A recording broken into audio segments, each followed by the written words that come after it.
benshi iyo bimvishije amateka ye baratinya. Uyu mukobwa benshi bamujyanye n'abanyapolitiki bakomeye cyane bitewe n'uko ari umwe mu bantu bagiye bahura n'abanyapolitiki bakomeye cyane ku isi, abagabo bakomeye muri politiki, abanyamatorero bakomeye cyane. Gusa uyu ntabwo ari umunyapolitike. Kwiyumvisha ko Seri Shiliva ari umwe mu bakobwa badasanzwe mu gihugu cy'u Rwanda ntiwabitindaho. Gusa nanone ni bihe bintu birindwi byamuranze byamugize umuntu udasanzwe. Ese uyu mukobwa byagenze gute kugira ngo abe icyamamare mu buryo budasanzwe kugeza amagingo yangaya? Akaba ari umwe mu bakobwa bamamaye ku rwego mpuzamahanga. Ubundi uyu nguyu bamushyira ku mwanya wa mbere mu bakobwa b'abanyarwanda bamamaye ku rwego mpuzamahanga, aho benshi mu bahanga bagira bati ubundi mu Rwanda umuntu ashobora kwamamara mu gihugu cye, ariko Seri Shiliva arazwi hirya no hino ku isi. Ushize ifoto yo ku mbuga nkoranyambaga zigiye zitandukanye, yaba Abongereza, Abanyamerika, Abafaransa, bose bakubwira izina rye. Yanditse amateka adasanzwe ku isi yose bitari mu gihugu cy'u Rwanda gusa. Ni umwe mu banyarwandakazi bagiriwe amahirwe yo guhura na Papa Francis, wahoze ari papa w'idini Gatulika cyangwa wahoze ari umuyobozi mukuru w'idini Gatulika ku isi yose. Uyu mupapa witabye Imana mu kwezi kwa kane k'uyu mwaka.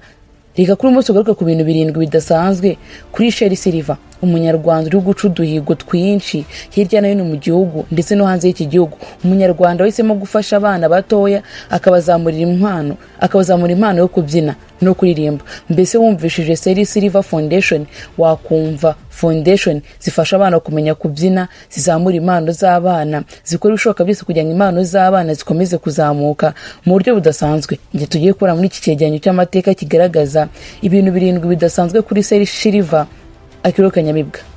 Nubwo ari umukobwa w'ikirangire kandi umukobwa udasanzwe ku isi yose, gusa ni umunyarwanda utarigeze ubona se mu maso. Seri Shiliva yavutse ku itariki 27 z'ukwezi kwa karindwi mu mwaka w'1994, nyuma y'ukwezi kumwe gusa ise bamwishe muri jenoside yakorewe abatutsi muri Mata mu mwaka w'1994 mu majyepfo y'u Rwanda. Nyina akaba ari Florence Shiliva. Ubwo yari afite imyaka 5 gusa y'amavuko, mama we yamukuye mu gihugu cy'u Rwanda berekeza mu Bwongereza, ari nawe yakomereje ubuzima mu buryo budasanzwe. Umukobwa wakuze akunda gufasha abantu ndetse no kugira urukundo. Nubwo atigeze abonana na se mu maso kuko uyu nguyu yavutse se amaze ukwezi kumwe apfuye, nyamara yazamukanye urukundo rudasanzwe yijyana na nyina mu gihugu cy'Ubwongereza. Ikindi kintu kidasanzwe kuri Seri Shiliva ni uko yatangiye gufasha guhera akiri umwana mu myaka 9 gusa. Ni ukuvuga nyuma y'imyaka 5 avuye mu gihugu cy'u Rwanda hiyongeye imyaka 4 gusa maze atangira kumenya gufasha.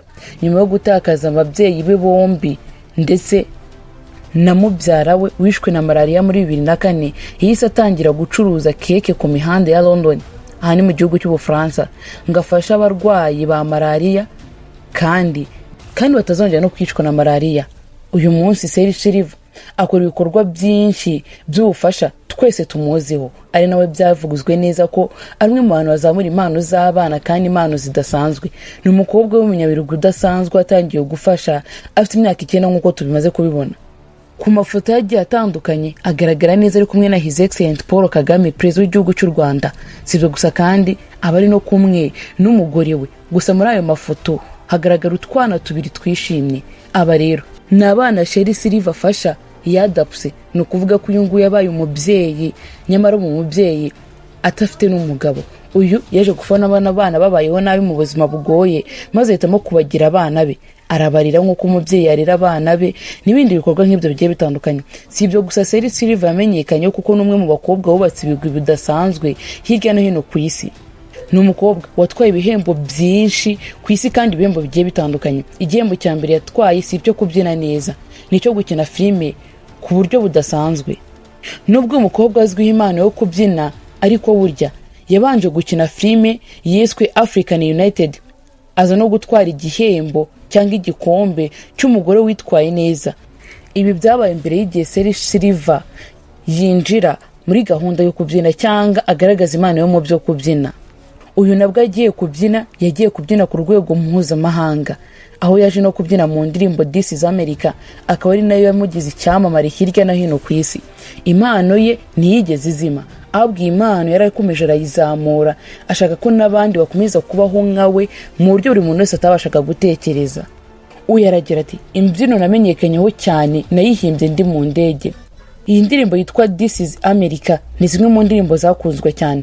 Niba utanayizi uzajya kureba ku rubuga rwa YouTube. Imaze kurebwa n'abantu barenga biliyoni ku rubuga rwa YouTube. Iyi ndirimbo rero niyo yatumye Seri Silver amenyekana hirya no hino ku isi, bitari no mu gihugu cy'u Rwanda gusa bitandukanye kure cyane. ngo uyu iyi mbyino yayihimbye yibereye mu ndege. Ntabwo yari azi ko ngo ari buze kubyina bimeze gutya, maze bikamuzamurira impano mu buryo budasanzwe kandi ku rwego mpuzamahanga.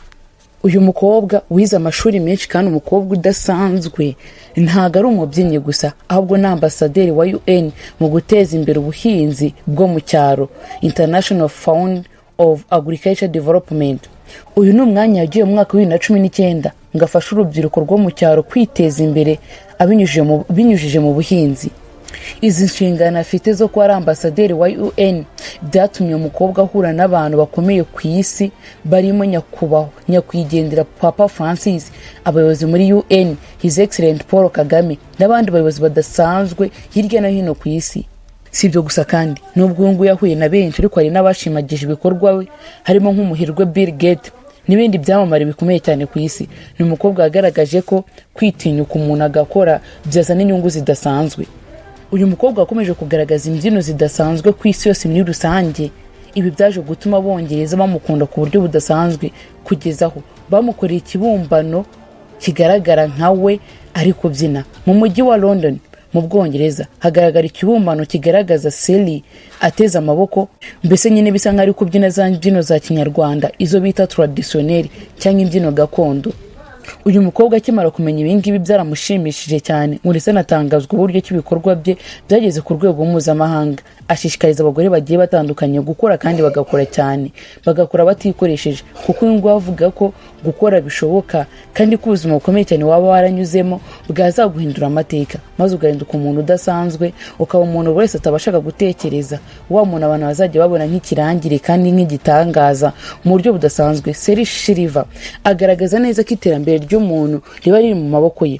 Uyu kandi yabaye urugero rwiza rwereka ababyeyi ko impano yari yo yose umwana yaba afite yamuzamura igahinduka impano idasanzwe, ikazamuka mu buryo budasanzwe kandi ikaba impano idasanzwe, ikaba yagira akamaro uwo mubyeyi, uwo mwana ndetse n'igihugu muri rusange. Ibi bikunda kugaragara kenshi na kenshi ababyeyi bo mu gihugu cy'u Rwanda. Umuntu agerageza kuba yagerageza kuzamura impano ye, cyane cyane nk'umwana ukunda kubyina, kuririmba, bakamusubiza inyuma bamubwira ko ibyo bintu ntaho azabikura kandi ko nta n'uwo mu muryango wawe wigeze ubigira. Zimwe mu nama zikomeye cyane Seri Silver ajya akunda kugira ababyeyi nuko impano yose umwana afite yamuzamura, kandi impano yose umwana afite si ngombwa ngo abe yaravukiye mu muryango w'abanyempano cyangwa mu muryango ukize. Impano iyo yose yazamura umuntu. Ibi ngibi kenshi kubyumvisha biragoye, gusa wavuga ko ari ukuri, ko ntaho biba bihuriye cyane n'ibyo abantu batekereza.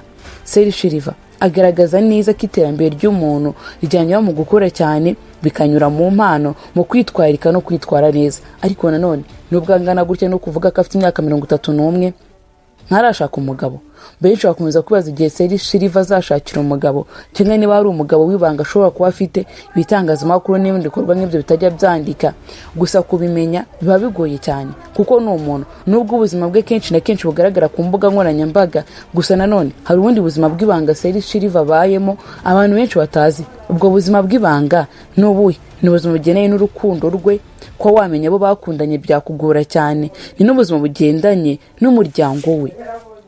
Ibijyanye no kuzamura famiye, ibijyanye no kuzamura impano z'abana kuri uyu nguyu biba bigomba kugaragara, gusa nanone byagera ku buzima bwe bw'ibanga, cyane cyane mu rukundo rwe, nacyo na kimwe ugomba kumenya. Ari nayo mpamvu benshi batekereza ko ashobora kuba afite ubukunzi nyamara akaba atarabivuze. Abandi bakavuga ko nta mukunzi yigeze mu buzima bwe bwose. Ese ukuri ni ukuye? Reka duhure muri comment section. Stay safe, be blessed, we love you.